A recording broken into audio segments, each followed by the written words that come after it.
Hello, guys. This is Dr. Patrick Price, the Body Detective, and welcome to the show today.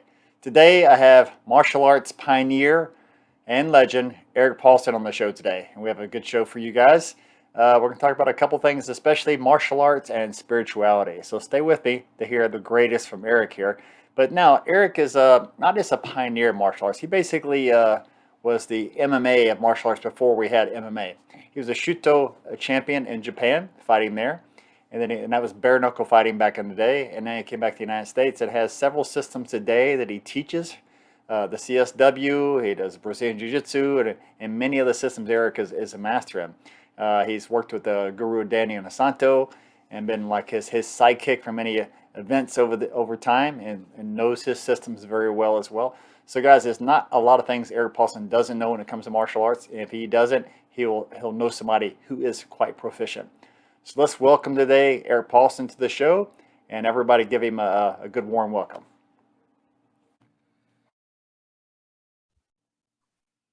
Okay, guys. So with Erik Paulson, Erik, in martial arts today, the MMA world is quite big, and then you and I come from a traditional background of years of training, and we see now how the world has kind of changed. But one thing that I noticed, and I know you very much notice, is the spiritual side of training is kind of evading the martial art arena, which mainly making it more to like a sport, like basketball, football, whatever. So what are your feelings on that about the spiritual side of martial art? How important do you think that is, keeping that in the training? So what I think is when MMA came about, became popular, it kind of hijacked all the traditional martial arts, and it made people, because what they were doing is creating style spots originally, comparing system versus system, style versus style. Mm-hmm. And what happened is they were trying to debunk all these systems, how ineffective they actually were. That's kind of what that was about, and to prove also to the world that the grappling, Gracie Jiu-Jitsu at that time, was the most dominant of all the fighting systems, because the clinch was inevitable and the takedown to the ground, and when most people didn't know how to grapple, they would lose because these guys would get to your back and choke you.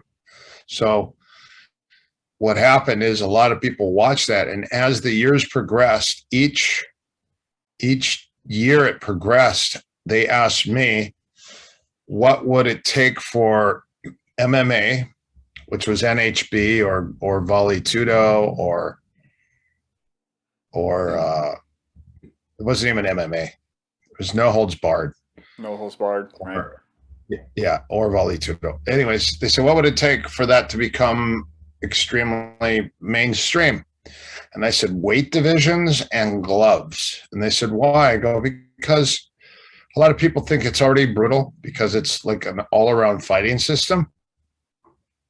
And what happened is that as soon as they turned it into a sport and created weight divisions and then created, put gloves on people, they could turn it into a sport. They could sanction it. They could have weight divisions like boxing. And then suddenly all the fighters started learning all the arts. So it was no longer a karate guy versus a wrestler. It was every single person. When someone said, oh, he's a karate guy and he's fighting in MMA, that means he's got a karate background, but that doesn't mean for 1 second that he doesn't know how to grapple and do takedowns. Right. And I was seeing all these people saying, oh, my guy's just this. And I said, nobody's just any of that. Nobody's just any of that. Everyone now is doing MMA. They're doing punching, kicking, throwing, and grappling. Now, Shudo was a predecessor for that. Pancrase was a predecessor. In Japan, there in 1982, 1984, it was established from a pro wrestling background. Everyone had all the grappling arts except for Brazilian Jiu-Jitsu. And it was Satoru Sayama, Tiger Mask, that actually said, hey, to Carl Gotch, he said, I'm interested to create a fighting organization where we could punch, kick, throw, and submit each other. And he said, that would never go. It will never become popular. And then he created it in 1984, which Yuri Nakamura was the first champion in that. And then Yuri came to America in 1987. And in 1988, he had his first seminar. And that was the one that I attended. And when I saw it, I said, this is perfect. It was early MMA. And it was before the UFC had even been established. But at that timeline, I was actually going to Horian's training in Horian and Hoyce's garage. And he was showing me his idea because Vale Tudo was in Brazil. There were challenge matches. And it was mostly Luta Livre versus the Luta Livre guys versus the Jiu-Jitsu guys. There was a beef discrepancy. And they were always battling to see what was tougher. So that's kind of how it kind of came in. And it went in Japan, it was very technical. All the fighters were very super technical, especially in the Shudo. Everyone was an accomplished striker, throwing or takedowns, and then they were very technical on the ground. The only deal is they did not have a Brazilian Jiu-Jitsu background, which was escaping and transitions. But their attacks were extremely powerful and strong, and you only had a short time on the ground to finish your opponent. 1993, I fought in 1993 and early of 1993, and in the end of 1993 in November was with the first UFC. Once that first UFC came out, it surprised the world, and it made it popular for everyone to want to learn grappling. Right.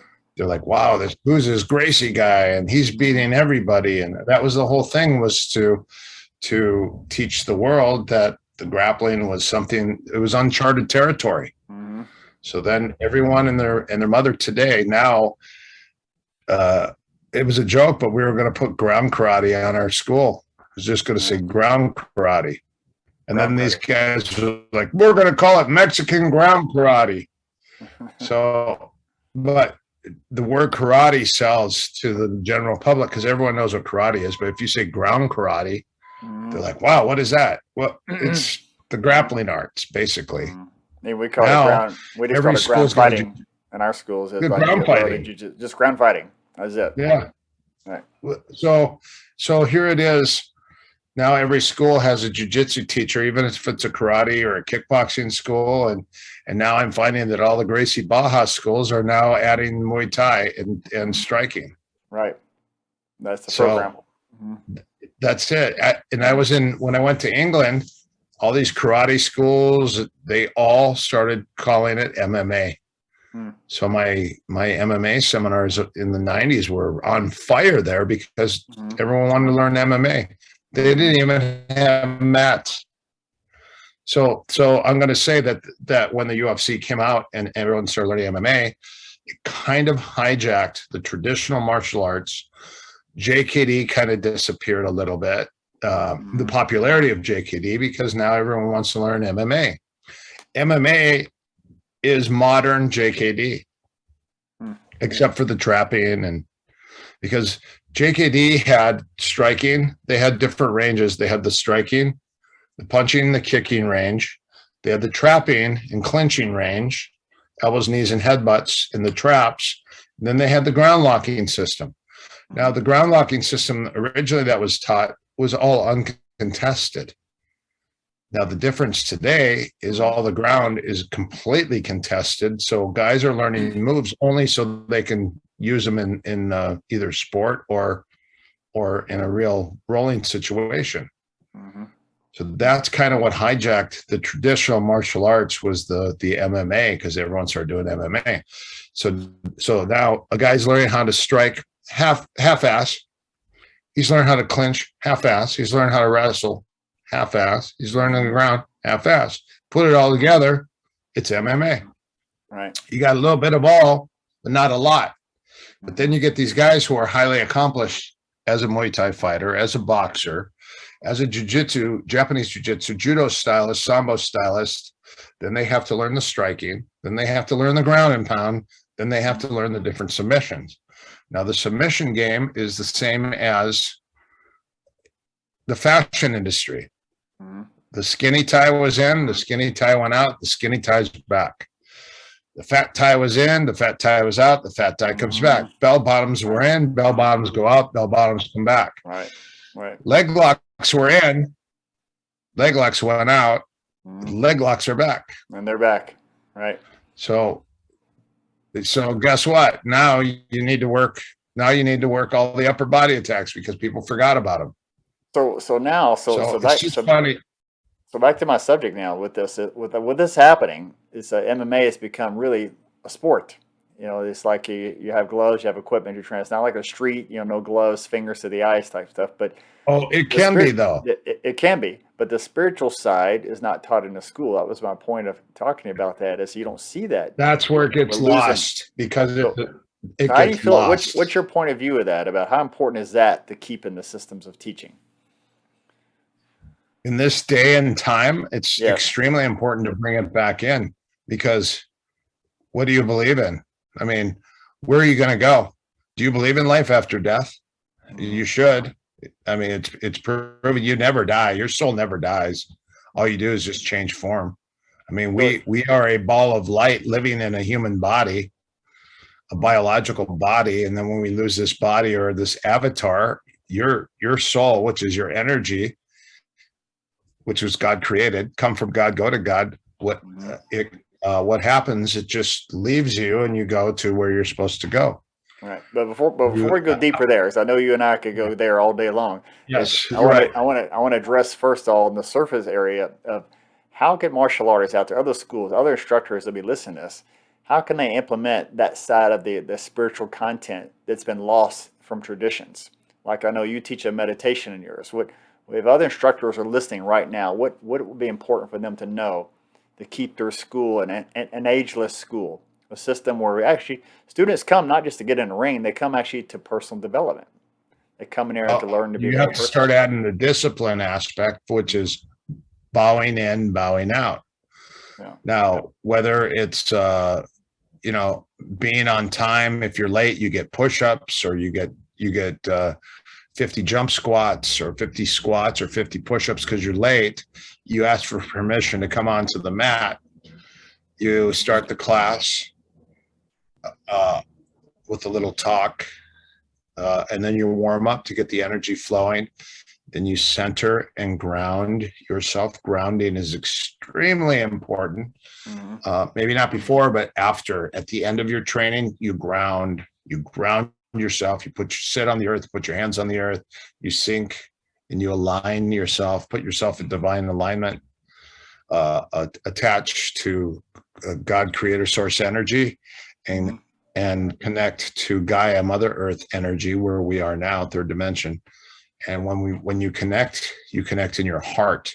So you pull the energy from above through your body as a line, and then you bring your Hara line, the energy from the earth, all the way back up to heaven, and then you center and you bring your consciousness into your heart, and you sink into your heart, and now you're present at this pure 100% in the now, in the moment. That's what's important. So just what you just explained to me, how to connecting yourself to the light, to the earth, to be that vessel here, that spiritual vessel. I mean, how many other instructors do you meet that are actually keeping this kind of philosophy in their schools? Well, a lot of people, again, what do you want to do? Like a lot of people, a lot of folks in the industry. I mean, are they? Yeah, some people, a lot of them not at all. I don't know. How many instructors, when they teach, watch their mouth, what they say, and hold people accountable for the things that come out of their mouth? It's not what goes in, it's what comes out. It's what comes out is what defiles you. So if you're a walking ball of F bombs, you're attracting that negative vibration, and the thing is you should be praising people. You should be learning, growing, helping each other. As a teacher, you're here to help others. We hold a high position as a teacher. As a coach, you hold a high position and people look up to you. And if you're a vicious and vile, mean ass guy and all you want to do is hurt people and that's what you're teaching, guess what? You're going to get a room full of killers that's all they're going to want to do. Exactly. But how does that help humanity? How does that help? I mean, what are you trying to create? Because in the end, when you're done competing, what are you left with? You're left with what you're taught. You're left with what your dad and your mom teaches you, Right? And how they bring you up. Because I look And at if it they're as the not martial art, present, you're on your own. martial arts schools these days. People come there, like I said, not always coming just to be a fighter. They're coming to find something that's missing on the inside. They're finding some kind of a feeling, connection to things. And I think it's very important for instructors who listen to this, and not just that, the teachers, that when you're looking for a school, is finding a teacher that helps you look within, helps you connect yourself, to feel part of something. Like you said, Eric says, connected to the earth once again. Not just to get in there, not just hitting a bag, not just fighting somebody, but actually feeling something that's uplifting. Like every time I look at it, when you leave the school, you should walk out that door and just feel like, man, this is the best day of my life. That should be the feeling you have every time. Your school is like your sanctuary. It's a sanctuary. It's a place that people come to release emotions, That's right. to get rid of these heavy energies off their bodies, and to feel something again. Connect back to spirit. Connect back to Creator, if you will. I mean, I know you're in agreement with that. Others need to hear that. 100%. And the connection is what. So maybe if you're in a school and you're not, I'll tell you, when you're getting the crap beat out of you and you're tired, you got to go within. You got to find yourself. And some people, you connect when your body gives up and your mind's ready to quit. The only thing that happens is your spirit takes over, and your spirit is, how strong is your spirit? Do you have the will to survive, or do you have the will to just give up easy and quit? Tap. I have some guys that will never tap, no matter how much they're getting cranked on or beaten up. They never tap, and you're like, man, that guy's tough as nails. That would be a hard person to beat. Then you get some guys where you barely even put a lock on, they're already tapping, and they're afraid to get hurt. You know, your body's a machine, and people need to understand that your body's an unbelievable machine that heals itself, and that can withstand so much more than we even have any idea about. There's so many things you could push yourself beyond thresholds that we have no idea about. But a lot of people, the first thing that quits is their mind. Their mind quits before their body. But their mind is weak. And the second, then their body starts to quit. And then they have one thing that adds that fuel. You crashed up in the mountains. You're 7 miles away in the middle of a blizzard from a road. And you know, if you can make it to the road, that's where you might be able to get a car and get a ride back to safety and live. What makes you walk to that road when you're in the middle of a blizzard and you don't even have a jacket? It's your spirit. It's your will to survive. And if you can start pulling the spirit out of people somehow and make them find that, then they find a connection to something that's higher and bigger than them. So what you're saying is martial arts, for those who come for the right reasons, as far as that kind of development, the teachers are there to help them find something within to make them stronger than what they know. Like a lot of people think they, like you said, can handle so much pain, but as they train in martial arts, they can raise their pain thresholds, and actually they start developing this mental toughness they never thought they, or never knew they even had, right? You're right. And not only that, your body gets stronger. Your body is sore. If you're not sore every day, you're not training hard enough. You should be sore every day. And if you got like the weekend off, you go, wow, I need to recover this weekend. I'm pretty sore. And what people don't understand is when they run and they're short of breath the next day, yeah, you just tore your lung muscle. Your lungs get torn, micro tears. And you get micro tears when your lungs expand bigger than they're supposed to, and you're breathing really heavy. And the next day, those micro tears are healing. And so you might feel a tightness in your lungs or short of breath, but you're healing yourself. Because Eric, I get these because I get these students sometimes who come and people say, "Well, golly, they got hurt at your school. Look at them." I said, "No, they come already with shoulders and knee problems and whatever." I think they know I'm also a chiropractor for some reason, but I'm sure you take those students as well. They come in already with injuries, and so you help them to train around that injury, and so they develop themselves stronger, better, like before. Guru Dan, So after my fights, I would come back and in class, you go, okay, we're going to hit the heavy bag. I go, hey, Guru, I can't hit the heavy bag. I think I broke my right knuckle. And he goes, oh, you can still hit the heavy bag. And I go, well, how? And he goes, use your elbow instead, because your elbow is the same as a punch. So I was jab and then right elbow. And I was like, damn. So all of a sudden I come back and I go, hey, Guru, I twisted my knee in my fight. And now you want us to knee the heavy bag. I can't knee. And he goes, oh, you don't need to knee.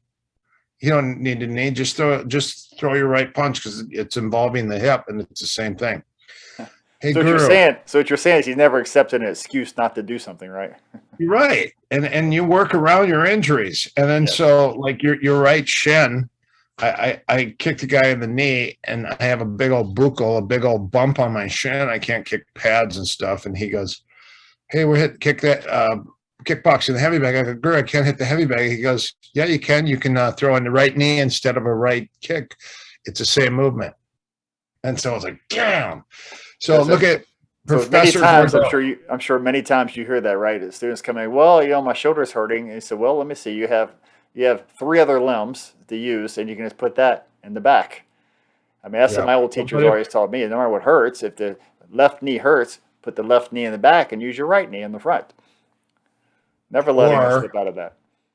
Like Professor Gordeau had a bad leg. He had a bad knee. And so in order for him to learn or train his jiu-jitsu, he put his bad leg, he laid on his bad leg and he put his other leg in. So he'd work side half guard.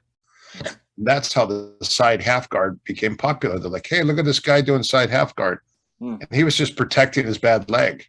He still wanted to do guard work, but that's how like the honey ghost, right? That's how it all came about. From an injury. So, sir, let me ask you another question. You work around your injury. Let me ask you another question about this, Eric.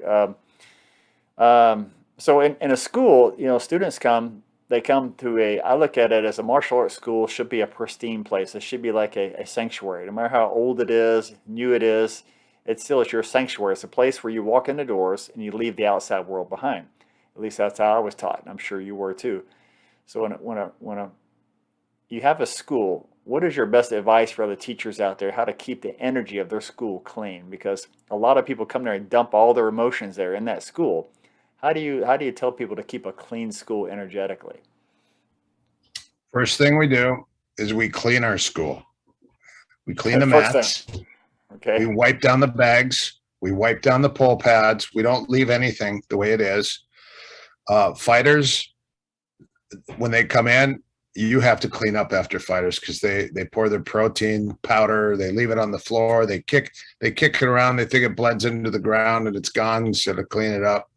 They leave garbage, they leave tape, water bottles, sweat on things.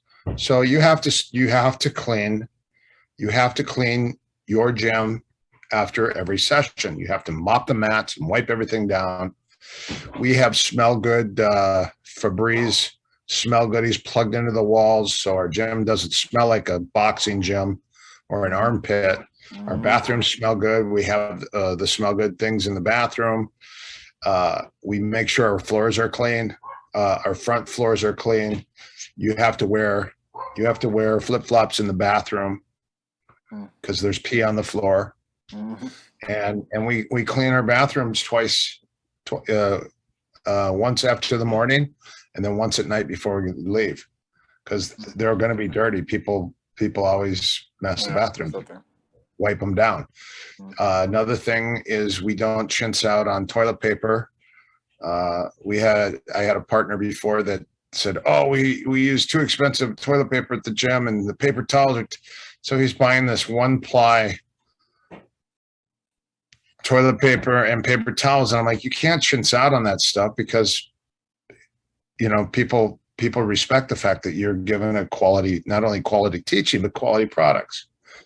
We have a water filter on our faucet, which it's one of those pure water filters. And then we sell bottled water also, but there is one that Ruka Gym has, and it's really great. It's osmosis water filter, and we used to have that.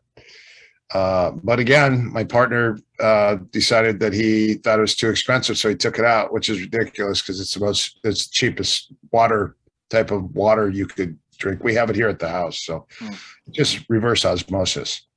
But you got, as far as cleaning, just make sure your gym smells good, everything's clean, everything's in order. And the other thing is you got to clean the energy. Right. So the energy is cleaned by playing peaceful music.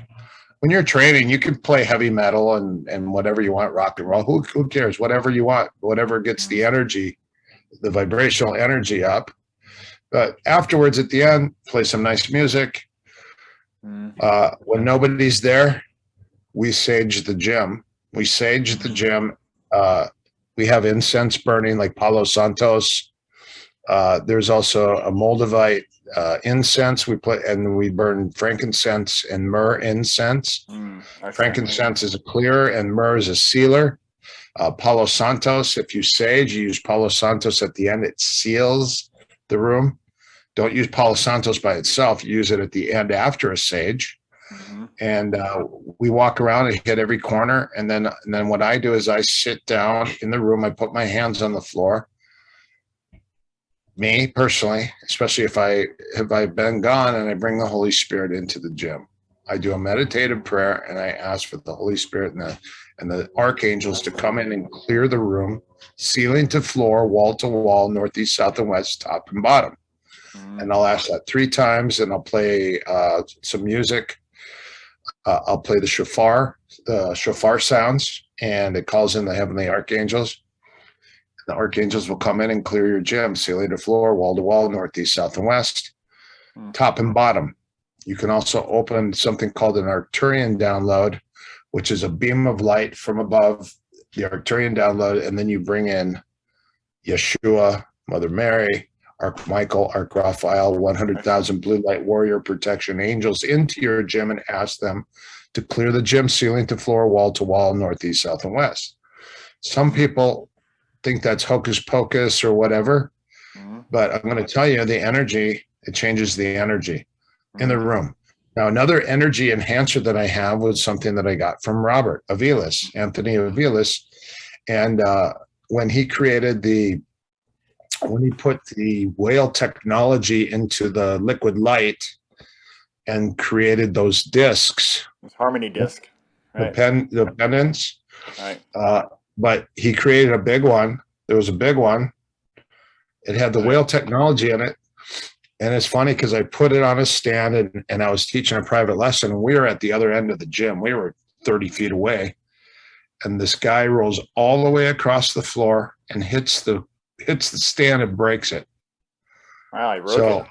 Those things are $400 or $500. Wow. I had to buy it. So because it was a demo model and I was showing people in case they wanted one. But anyways, so I taped it up on the pole, and the entire gym has we've got this whale technology pendant from Robert up above our floor. And everyone says when they come into the gym, the floor feels so like energetic. And the only thing that turns that thing on is a light beam. When that light retracts off that, it changes the frequency. Now, Eric, when people who don't understand what Erik Paulson's talking about here is, guys, these things, some of these devices and some of these technologies have been scientifically validated. And I did part of the research with Robert Aviles. And so we know through prayer, through meditation, whatever you choose to use in your school, using essential oils, using, of course, the sage. Sage actually medically cleans bacteria and viruses, things like that, and so does frankincense. We know this. But technologies not only clean the energy of the air, it brings the person who has a biofield around them, their aura actually grows. And when your field becomes larger, when he's using that disc, this enhances your field, so you get protection also from what? From radiation, bacteria and viruses, by having the hertz of your field change and enhanced. And so all these things, it sounds like, Eric, you need like the Erik Paulson protocol for cleaning the gym, right? Have the protocol for other schools. Well, most of the guys that I train were asking me about that. Like, I could walk into a school and go, "You need to clean your school," right? Because a lot of people dump their. I mean, someone says, "Well, how do I know?" And I go, do me a favor. At nighttime, take a picture in your gym and you show me let me see the picture. And they'll have 500 orbs in their gym, which some of it's dust, but some of it's spiritual energy. And these things, it's funny because we're the only gym in the entire complex right now. So the energy and the drumming and everything in our gym with the beautiful music and people training, that attracts the other energies or entities from a lot of the other buildings. So at nighttime, we have our cameras on. You'll see these things coming, they're flying everywhere and they're shooting and they're playing around because that's their playtime when nobody's around. Right. And the thing is if you have a lot of those orbs in your gym during hours of participation, these things affect people also. And sometimes there are negative ones that try to hurt people. We had that happen. We had a lot of these little, I don't even know, I would say they're elemental spirits, but they were jumping on people, trying to make people have accidents and get hurt and hurt their knees and ankles. And, we had a lot of injuries. So anytime. What you're saying right there, Eric, is important because if you do something to your gym, you guys watching this video right now, if you do a cleansing, think about this. Are your students getting injured a lot? Do you have lots of injuries in your school? Because if there is injuries happening, that's those heavy energies still in the school that are affecting you on many levels. And so, like Erik Paulson is saying, guys, you clean your school like we do. We clean ours often, and you just don't have the injury. You don't have all the negative. In fact, people who are very negative that come to the school are very uncomfortable there. They either leave or they come back, say a new student, because they feel something different that they normally don't feel. So I say whatever Paulson is saying. Very important, guys, to find whatever way it works for you. If you want the Paulson protocol, maybe he'll create one for you guys to clean in your school. Very important to also do this. Do you remember like the old churches were all based off of location. So it's all like a church was built on a ley line. Ley lines, right. So the energy was already in the church. So people would go to the church to receive this powerful energy field. So if you can make your gym a high vortex of energy, like a ley line, people can come and get energized at your school instead of coming in and taking everything that's there and leaving with it. I mean, I've walked into schools and you don't feel you feel like lack of energy in some places. No life. It's like no life. Yeah. Lifeless. Yeah. And I've been to people's houses like that too. I'm like, whoa. It felt like a cinder block building with nothing in it. Right. Okay. Hey, Eric, let's get now, guys. Erik Paulson and I could sit down. We could talk for like a whole day here about this subject. So we're gonna save Eric more of this for another show. We're getting close to our time here. So I wanna Erik Paulson give you guys a good closing comment. I want to go back to the martial art arena for a second, Eric. So what do you see, Eric, the future, what's happening in the martial art world? Where do you see it going in the next couple of years? Well, everyone now wants to get a belt in jiu-jitsu. So jiu-jitsu's exploded with lockdown. Now everyone's an expert at jiu-jitsu and they're all posting all their techniques and everyone's posted all their stuff. Everyone's an expert.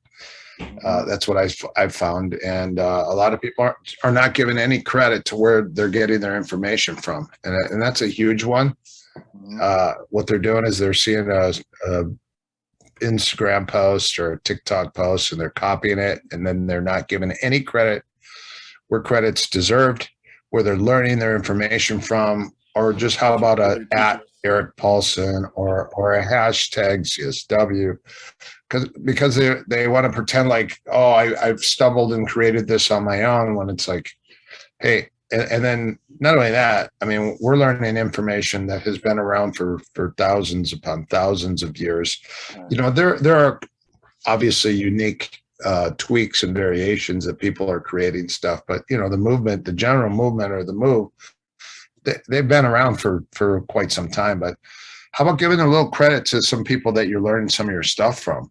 You know, I see a lot of people, they're doing stuff and they give no credit. They watch videos or DVDs or downloads or YouTube, whatever, steal the move, teach it, and not an ounce of credit to anyone. It's like me, I. Look what I learned. Look what I know. Look what I came up with. My favorite is look what I invented. It's Right. like, you didn't invent the wheel. It's always been there. And you just stumble across something new. Eric, I don't know if you saw my case of Tommy one night. And I did one of the moves. Go, thank you, Erik Paulson. I don't know if it goes out But here. I appreciate that. But again, Keizagatami is from judo and sambo and wrestling. I mean, but the variations you gave us some good variations. The Hon Keizagatami, the head and arm Keizagatami, there's so many variations and stuff, but a lot of the judo jiu-jitsu world, sambo, they use it because it's effective and useful. The jiu-jitsu world, Brazilian jiu-jitsu said, oh, it's a huge position that we don't try because you get your back taken. So it's super dangerous to do that. And I'm like, well, you guys used to say the same thing about leg locks, and now you're all attacking legs. So the new position for modern BJJ is going to be Keizagatami. Mark my word, you watch, everyone's going to start doing Keizagatami after Josh beat Dean. So there's your future of Keizagatami. So do you see like Brazilian Jiu-Jitsu becoming like the foundation art, especially around the world, and just everything will be tentacles around it of other systems, but they'll still be calling it, say, Brazilian Jiu-Jitsu? Something like this will emerge, you think? I think that catch wrestling has been around for quite some time. And a lot of the Brazilian Jiu-Jitsu guys, there's so many black belts today in Jiu-Jitsu that they're all like, hey, what else is out there besides this? And they're seeing some really cool catch wrestling stuff, and then they're borrowing it and not giving an ounce of credit, and they're calling it modern Jiu-Jitsu. Right. Like the Shuto, like you see all the Shuto drills. No one ever gives credit to Shuto's Japanese. Because nobody even saw it. Greg Nelson, I used to teach Shuto seminars in the early 90s, and Greg Nelson laughed and he said, guess what you should do? And I go, what? He goes, you should start teaching Shuto again, because all the guys today have never seen it. Yeah. Isn't that funny? Yeah. Yeah. Okay, guys, look, we're going to let the show come to an end here. This is Erik Paulson, guys, a martial art pioneer of he has his CSW system. And what are the other systems, Erik, that you're currently teaching right now? You'd like to let everybody know? STX kickboxing. We have MMA.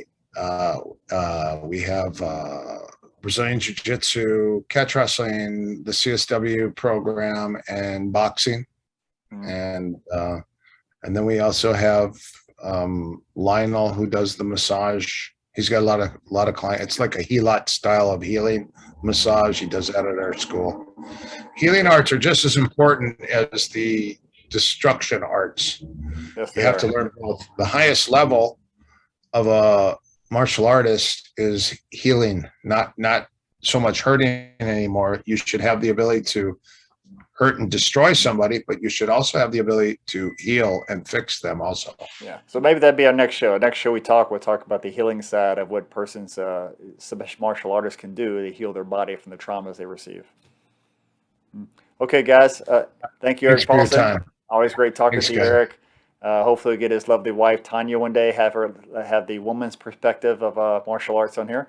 But guys, I'm Dr. Patrick Price, and this is the Body Detective Show. Thank you for watching, and be tuned in the future for more fun shows coming, guys. Take care, everyone.